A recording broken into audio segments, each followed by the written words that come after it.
All right, back on the Sports Limelight, Episode 3. Drew and I were talking during the break there, which was no longer than the music that you just heard. Drew, you said you were soured on the Bills the way they've played. Yeah. And the result of the way you follow football. Right. But I'm still going to follow, other teams, your team. Yeah, and I respect the heck out of that you can still get enjoyment from the NFL in spite of your own team, just completely souring you like they did. I'm the opposite. I get what I call football food poisoning, where even week to week after just a really bitter Giants loss, which this year have seemed more than an ordinary season, the games they have lost, I just feel like I'm making the face right now, like, no more food. I put both my hands out, show you both my palms, like I can't possibly have any more football. Right. I just don't want to watch any other teams, any other games. Just get me away from football this week. Yeah. Well, I'm an NFL fan first, so I do enjoy the sport, so I will watch it whenever it's on. And of course, follow as best I can. Yes, and of course you play fantasy as well, so that helps keep your interest. Yeah. And speaking of fantasy, with a smooth transition here for us for once. All right. We want to talk about our NBA fantasy rankings. Hey. With the season now 12 days away. Right, Christmas Day. 12 days of Christmas here. We're in a league together with now 4 other buddies. Mm-hmm. We've got our draft this weekend. We've made our pre-rankings. We have. We're going to give you... Do you want to go with the top 8? Top 8? Okay, that sounds good. Yeah, top 8's good. We'll go with the top 8. We've each got 2 picks in the top 8, so we figured that would be fitting for us to just put it all on the table, see what kind of differences we have. I'm going to start off. I've got my number 1 player, not a big surprise, LeBron James. Okay. A 43.4 in the Buddy League scoring system last year, which is points, rebounds, assists, steals, blocks per game. Yeah, none of that free throw percentage, 3-pointers made, none of that mumbo jumbo. I agree. It's too much. I never understood counting 3-pointers because it's already part of points. You're already getting credit for those 3 points. Right. When you make a 3-point shot. So. Exactly. So who do you have at number 1 there, Drew? Any difference? Well, I'm going to go with Kevin Durant. All right. Can't argue with that. Yeah. Those two are probably switchable. I'd be curious to see who Mike picks in the first, right? He's got the first pick, right? Mike's number 1, Dave's number 2. Okay. Yeah, I agree with you. If you're Dave, you really can't be unhappy with whoever falls to you. That's correct. A great spot to be in. Yeah. Number 3, I've got Blake Griffin. Blake Griffin, okay. That's surprising. It is surprising. I like to kind of picture a trajectory with age being a part of it. Oh, okay. With Griffin. Are we doing keepers this year? We are not doing keepers. I would have liked to, maybe sometime in the future. Okay. But yeah, I felt like... That would have been a good draft for a keeper league for sure. Yeah.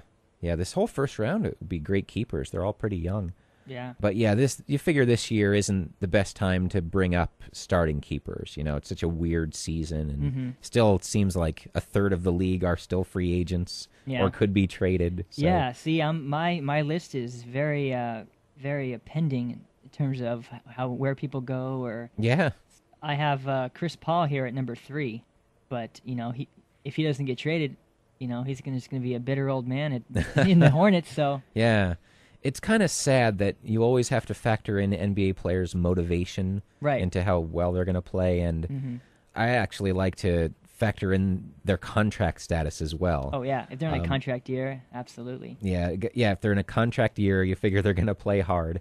And if they just got paid, like Joe Johnson last year, a guy like that, he's got his money already. Yeah. What does he care? He's got $80 million. For it, so he's in the bag, yeah. Yeah, it's all guaranteed money no matter what, so he can slack off now.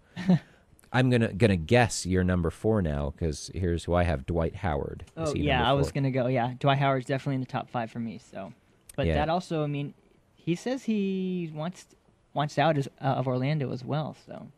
That'll be interesting. He asked for a trade and then kind of went back on it by saying, I love Orlando. Yeah. But here's where I want to play. Yeah. Here's where I want to play, not Orlando. See here. I got Deron Williams. Darren Williams, number 5 on Drew's list. Darren, sorry. Oh, that's okay. It doesn't matter. Duran. Antoine. He played in Europe for a while there. So yeah, so he's got some practice. Number 5, I have Derrick Rose. Derrick Rose, okay. Which, where is Derrick Rose on your number list? 7. Number 7. Yeah. Okay, so either way, in the top 8 for both of us. That's right. Number 6, I have Amari Stoudemire. Oh, Amari Stoudemire. Okay. Had great success on your team last year, averaging a 38.9. Right. Having Carmelo Anthony come to the Knicks didn't seem to slow him down that much. Right, so yeah. that seems to bode well for his fantasy impact. And even if the Knicks go after a point guard, I figure that would only help Stoudemire's numbers. So right, you're right. Seems like a pretty safe number 6. Okay, well, number 7, Derrick Rose. Number 8, Kevin Love. Number 8, Kevin Love. I have him number 7 on mine. So okay. Another guy who is just on the fringe of both of our top 8s. Mm-hmm. He's like a working man's Blake Griffin, I think. He doesn't have to be spectacular to get effective fantasy numbers. Oh, absolutely, because he gets so many rebounds. He can get 20 and 10 or 20 and 20 once a week, sometimes 30-30. Yeah, absolutely. Still young, so seems to have a bright future as well. Yeah. Number 8, I have Dwayne Wade. You know what? I had him number 4. I don't think we. Oh yeah. I don't think we went back and forth in order, but it's all right. So a combined 10 guys in our top 8s together. Mm-hmm. So wait, I'm curious. What's your top 10? Let's round it out. What do you got? All right, yeah, let's keep going. Number 9, I have Russell Westbrook. Okay. Got a 37 last year. Mm-hmm. Faded alongside a little bit. Kevin Durant. That's pretty impressive. Yeah. Faded a little bit towards the end of last year, but again, so young. Mm-hmm. Seems like he has a ton of upside. I have Amari Stoudemire, number 9. Okay. So.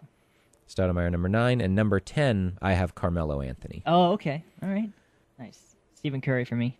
Nice. Now, it'd be great to see a bounce-back year from him.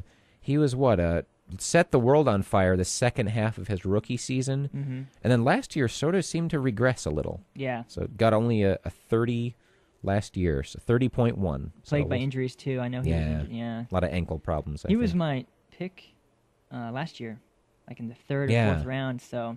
And I remember thinking, if only I had done everything I could, I should have traded up to get Stephen Curry. Yeah. But, it didn't quite work out that way. It's funny, if you play fantasy basketball long enough, or fantasy anything, you have your memorable busts. I took Emeka Okafor in the 3rd round in, 06 or whatever, and that's my, laughable moment. When did I join the league? In I think 07, 08, yeah. Okay. How long has this league been going on? 1996. Whoa. Unbelievable. So before Internet, Yahoo and stuff. Before Internet, Yahoo, before fantasy was cool. We were doing this. Nice. Most of the personnel has stayed the same in our league. That's great to see. Yeah. Rookies this year. There's last year we had pretty big impact from John Wall and, of course, Blake Griffin. Do you see anybody, Kyrie Irving, Derek Williams making an impact this year? Absolutely. Yeah, I see Derek Williams playing. He seems to be the perfect swingman for Love and company, so I think he'll put up solid numbers his rookie season. I've got Kyrie Irving ranked in the 10th round. Okay. And Derek Williams ranked in the 14th round. 14th, okay. I wouldn't be surprised if someone snags either one of those higher. Yeah, just because of upside. Yeah, I think so. It's who is going to take the risk by taking the rookie early, and will it pay off? And if you need if you don't have a certain position or all those filled at the time you want them, maybe you'll scoop down and get the rookie. Yeah. So. Or if you're already satisfied with your starting lineup and feel like they're a sure thing, then you can start to take a little more risks. There you go. Do you think any of last year's rookies will take a huge step this year? Well, John Wall, right? He's with the Wizards. Yep. Yeah. With the Wizards, 31.6 last year. I think he'll be over 35 this year. Over 35. That'd be 3rd round territory, probably. There you go, yeah. I like DeMarcus Cousins as well. Okay. It seems like he's got a lot of potential. Showed flashes last year with some big games, but a little inconsistent and sort of had a few personal problems last year. So hey, who doesn't? Hopefully, yeah, we've all got problems. Hopefully he'll mature. I got 99 problems, but a contract ain't one of them. Not in the NBA. Boy, have you seen the money that's been thrown around coming out of a 6-month lockout that was all about money, and then a week after it ends, you got Thaddeus Young, $42 million, Glenn Davis, $26 million, just average jabronis who are breaking the bank of these owners. Wow, that's incredible. What do I say to that? Yeah. Woe is them. I don't know. Yeah, hey, I like to say it's their league. It's their league. Yep, it's a league of their own. if they want to give DeAndre Jordan $43 million for career averages of 6 points and 6 rebounds, who am I to judge? Wow. Yeah, the Jordan one was especially fun for me. You had two terrible teams fighting over this guy. He was a restricted free agent. The Clippers had his contract. The Warriors made that offer, 4 years, $43 million for him. Oh. And the Clippers said, "Oh no, not so fast. We got to keep him for that ridiculous money." It would have been a blessing to let him go to the Warriors, but I suppose that's why they're the Clippers. Man, I'm surprised Tim Duncan is in your top 10. For this might be the first year since this league began that he's not in the top 10. He is in my top. Oh, where is he? Where is he? He's in the top 60. Oh, wow. No, I correct myself. 64. He's number 64. Man. It's a sad time when you're the guy you've had for so long. Mm-hmm. Mike faces this probably with Vince Carter. He seemed to love Vince Carter and got him every year, no matter what round. Man, I just wish Kevin Johnson was still playing. I would draft him. He had a great 20-foot jumper, and he'd surprise you by driving the lane and throwing down a great dunk. Over Hakeem Olajuwon. Yes, in the playoffs. Famous dunk. He seemed to have a lot of heart. He just seemed to be always rooting for the team. Always. Yeah. He just had so much energy.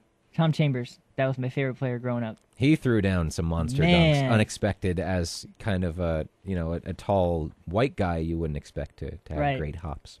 Not my favorite sports analysis, but definitely my favorite player.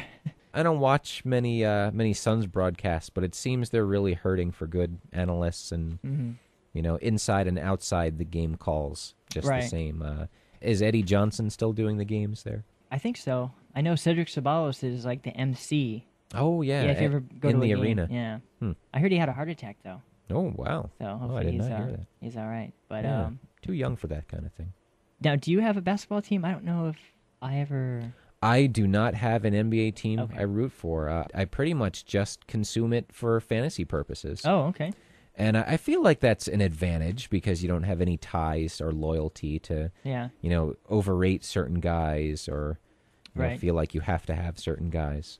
Okay. I didn't know that. I thought you were like a Knicks fan or in that area. Or... Yeah, for some reason just couldn't get into the Knicks. In my impressionable years, they just weren't. I didn't find them very likable, with like Oakley and all those guys, John Starks. Grind it out, thug ball type game. Mm-hmm. Well, hey, you know what? That's me with college football. Because when I was growing up, Miami Hurricanes were the bad boys, and I just didn't care for them that much. So yeah, and you are a fan of the Nebraska Cornhuskers, that is correct? Right. Yeah. How did they do this year? They went 9-3. Their first year in the Big Ten. So wow. Yeah, they let's see, they lost 3 games in the Big Ten. So they're playing South Carolina in the Capital One Bowl. So we'll see. Now, do you have a prediction on the BCS championship game, Drew? Oh yeah, LSU Alabama. I'll say 3-2 in the favor of Alabama. Now it's a rematch. It was 9-6 LSU, correct? Right. Mm-hmm. All right, so another low-scoring slugfest. Nail biter. Yeah, after 60 days in between games, or however long exactly, college football does it. Yeah. Well, that's episode 3 of the Sports Limelight. Right on. Hey, after the show, I got some tubas if you want to buy some. You and your illegal tubas, your black market tubas. Yeah, that's right, Tourette's guy. I'm the faggot with the tuba. Oh, we'll end it on that. Thank you again, Drew, for venturing to the studios for episode 3. My pleasure. And we'll talk to you next time.